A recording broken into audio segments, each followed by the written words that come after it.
Yosua pasal 4. Ke-12 batu peringatan.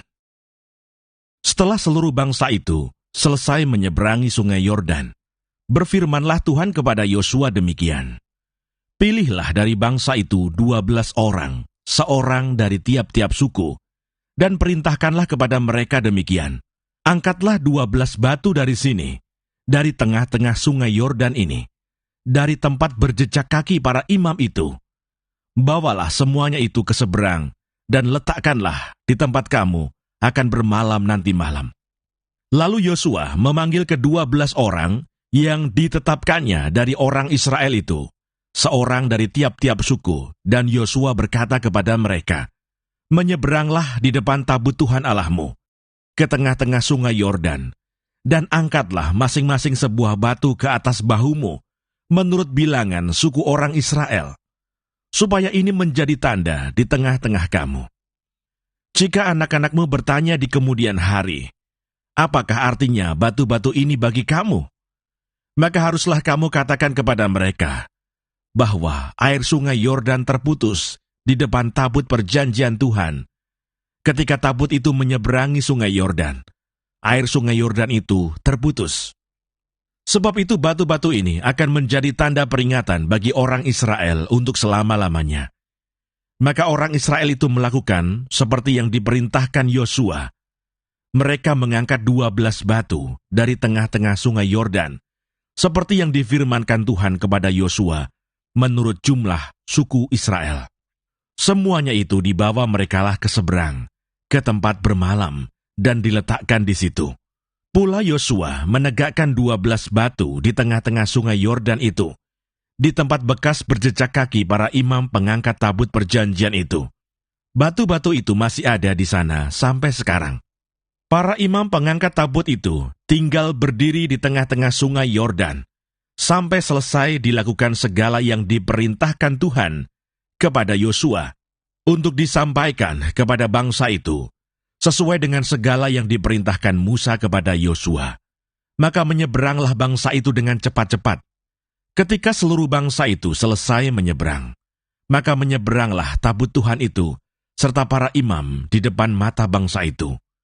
Juga Bani Ruben, Bani Gad, dan suku Manasye yang setengah itu menyeberang, dengan bersenjata di depan orang Israel itu, seperti yang dikatakan Musa kepada mereka. Kira-kira 40.000 orang yang siap untuk berperang menyeberang di hadapan Tuhan ke dataran Yeriko untuk berperang. Pada waktu itulah Tuhan membesarkan nama Yosua di mata seluruh orang Israel, sehingga mereka takut kepadanya, seperti mereka takut kepada Musa seumur hidupnya. Berfirmanlah Tuhan kepada Yosua demikian, perintahkanlah para imam pengangkat tabut hukum Allah itu, supaya naik dari sungai Yordan. Maka Yosua memerintahkan kepada para imam itu demikian, keluarlah dari sungai Yordan. Ketika para imam pengangkat tabut perjanjian Tuhan itu keluar dari tengah-tengah sungai Yordan, dan baru saja kaki para imam itu dijejakkan di tanah yang kering, maka berbaliklah air sungai Yordan itu ke tempatnya, dan mengalir seperti dahulu dengan meluap sepanjang tepinya. Bangsa itu telah keluar dari sungai Yordan pada tanggal 10 bulan pertama, dan mereka berkemah di Gilgal di batas timur Yeriko. Ke-12 batu yang diambil dari sungai Yordan itu ditegakkan oleh Yosua di Gilgal. Dan berkatalah ia kepada orang Israel demikian, apabila di kemudian hari anak-anakmu bertanya kepada ayahnya, apakah arti batu-batu ini? Maka haruslah kamu beritahukan kepada anak-anakmu begini, Israel telah menyeberangi sungai Yordan ini di tanah yang kering. Sebab Tuhan Allahmu telah mengeringkan di depan kamu air sungai Yordan, sampai kamu dapat menyeberang seperti yang telah dilakukan Tuhan Allahmu, dengan laut Teberau yang telah dikeringkannya di depan kita, sampai kita dapat menyeberang, supaya semua bangsa di bumi tahu bahwa kuat tangan Tuhan, dan supaya mereka selalu takut kepada Tuhan Allahmu. Yosua pasal 5. Penyunatan dan Hari Raya Paskah di Gilgal. Ketika semua raja orang Amori di sebelah barat sungai Yordan dan semua raja orang Kanaan di tepi laut mendengar bahwa Tuhan telah mengeringkan air sungai Yordan di depan orang Israel, sampai mereka dapat menyeberang, tawarlah hati mereka, dan hilanglah semangat mereka menghadapi orang Israel itu. Pada waktu itu berfirmanlah Tuhan kepada Yosua, buatlah pisau dari batu, dan sunatlah lagi orang Israel itu untuk kedua kalinya. Lalu Yosua membuat pisau dari batu, dan disunatnyalah orang Israel itu di bukit kulit katan. Inilah sebabnya Yosua menyunat mereka, semua orang yang keluar dari Mesir, yakni yang laki-laki, semua prajurit, telah mati di padang gurun di tengah jalan, setelah mereka keluar dari Mesir. Sebab semua orang yang keluar dari Mesir itu telah bersunat, tetapi semua orang yang lahir di padang gurun dalam perjalanan sejak keluar dari Mesir belum disunat. Sebab 40 tahun lamanya, orang Israel itu berjalan melalui padang gurun, sampai habis mati seluruh bangsa itu, yakni prajurit yang keluar dari Mesir, yang tidak mendengarkan firman Tuhan. Kepada mereka itu Tuhan telah bersumpah, bahwa Ia tidak akan mengizinkan mereka melihat negeri yang dijanjikan Tuhan, dengan bersumpah kepada nenek moyang mereka, akan memberikannya kepada kita, suatu negeri yang berlimpah-limpah susu dan madunya.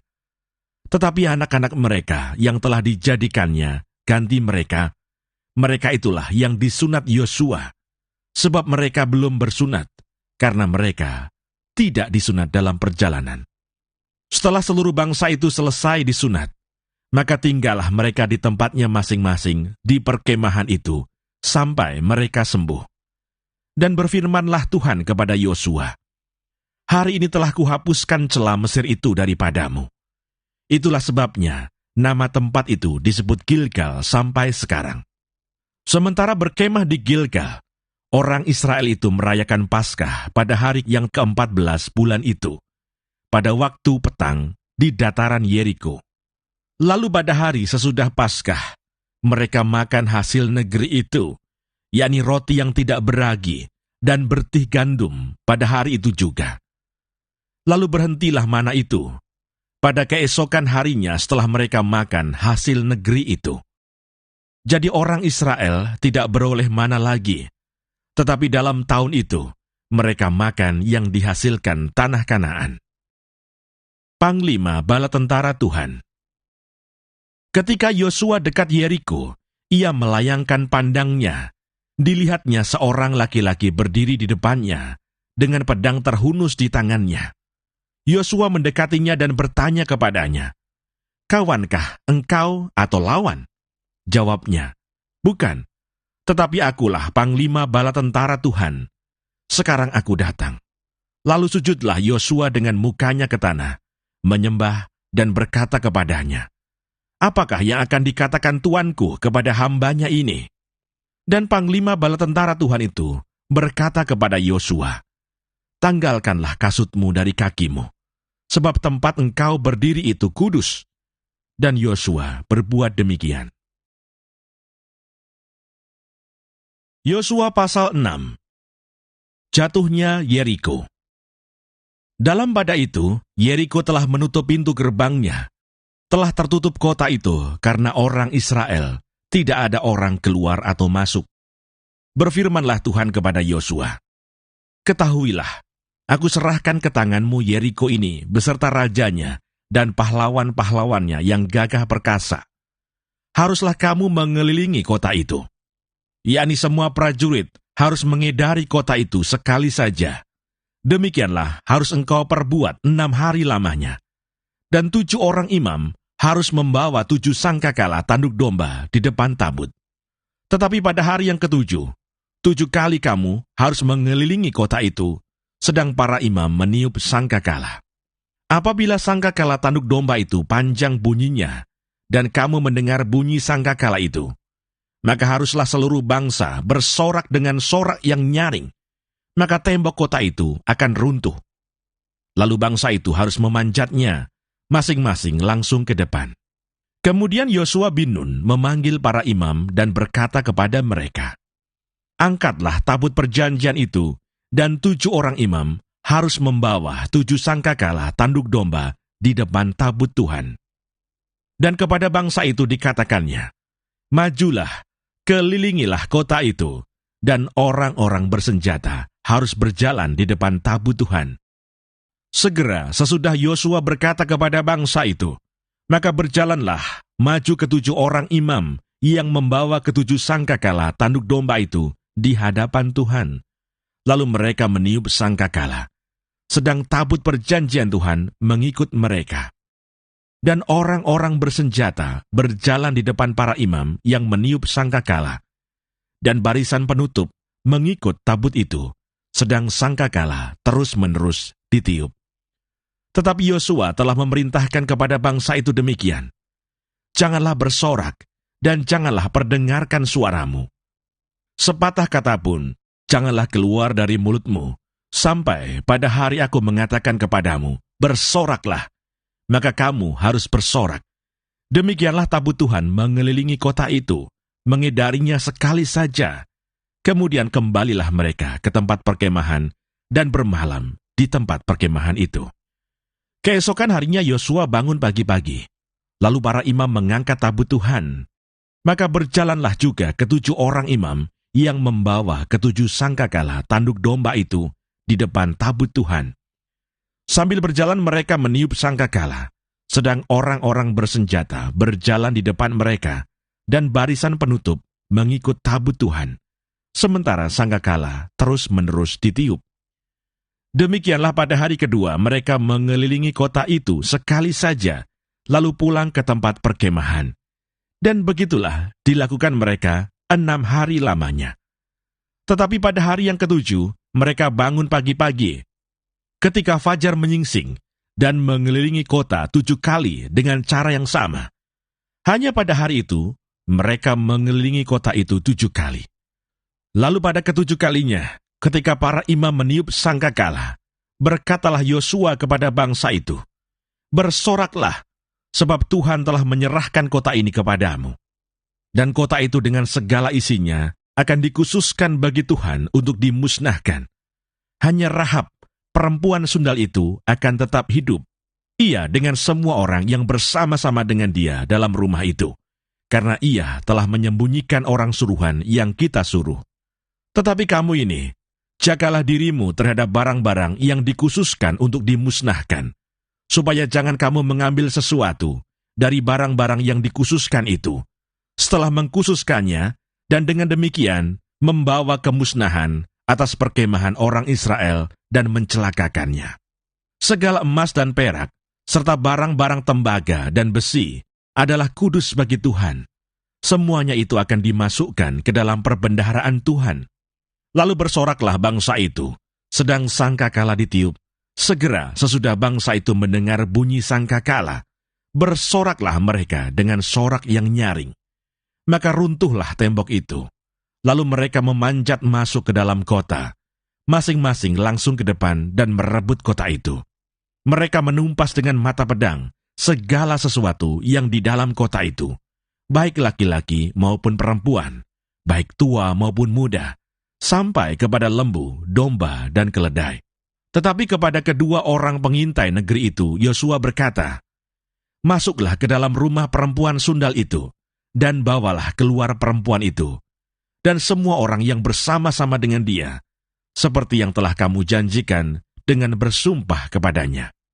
Lalu masuklah kedua pengintai muda itu, dan membawa keluar Rahab dan ayahnya, ibunya, saudara-saudaranya, dan semua orang yang bersama-sama dengan dia. Bahkan seluruh kaumnya dibawa mereka keluar. Lalu mereka menunjukkan kepadanya tempat tinggal di luar perkemahan orang Israel. Tetapi kota itu dan segala sesuatu yang ada di dalamnya dibakar mereka dengan api. Hanya emas dan perak, barang-barang tembaga dan besi ditaruh mereka di dalam perbendaharaan rumah Tuhan. Demikianlah Rahab, perempuan sundal itu dan keluarganya, serta semua orang yang bersama-sama dengan dia, dibiarkan hidup oleh Yosua. Maka diamlah perempuan itu di tengah-tengah orang Israel sampai sekarang, karena ia telah menyembunyikan orang suruhan yang disuruh Yosua mengintai Yeriko. Pada waktu itu bersumpahlah Yosua, katanya, "Terkutuklah di hadapan Tuhan orang yang bangkit untuk membangun kembali kota Yeriko ini. Dengan membayarkan nyawa anaknya yang sulung, ia akan meletakkan dasar kota itu, dan dengan membayarkan nyawa anaknya yang bungsu, ia akan memasang pintu gerbangnya. Dan Tuhan menyertai Yosua, dan terdengarlah kabar tentang dia di seluruh negeri itu.